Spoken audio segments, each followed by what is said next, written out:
Dear friends, welcome to Glimpses of World History by the legendary architect of modern India, Pandit Jawaharlal Nehru.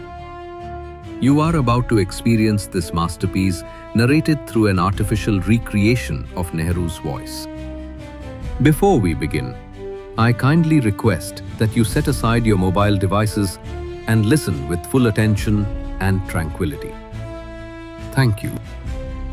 Letter number 4. Asia and Europe. January 8, 1931.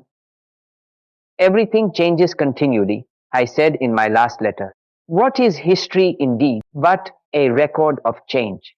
And if there had been very few changes in the past, there would have been little of history to write. The history we learn in school or college is usually not up to much. I do not know very much about others, but about myself. I know that I learnt very little in school. I learnt a little, very little of the history of India and a little of the history of England.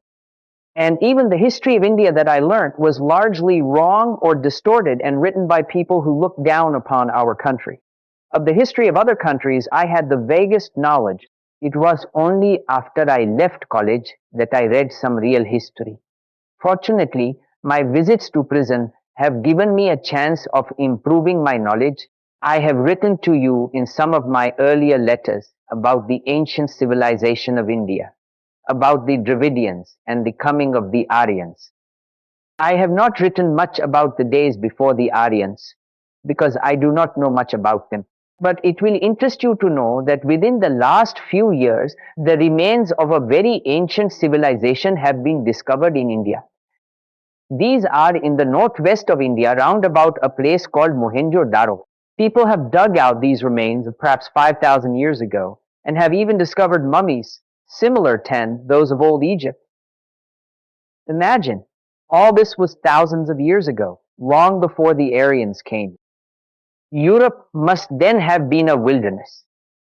Today, Europe is strong and powerful, and its people consider themselves the most civilized and cultured in the world.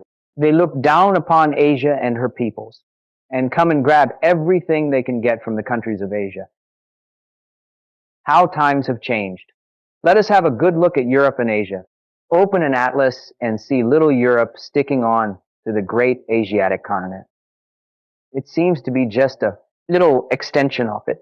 When you read history, you will find that for long periods and stretches of time, Asia had been dominant.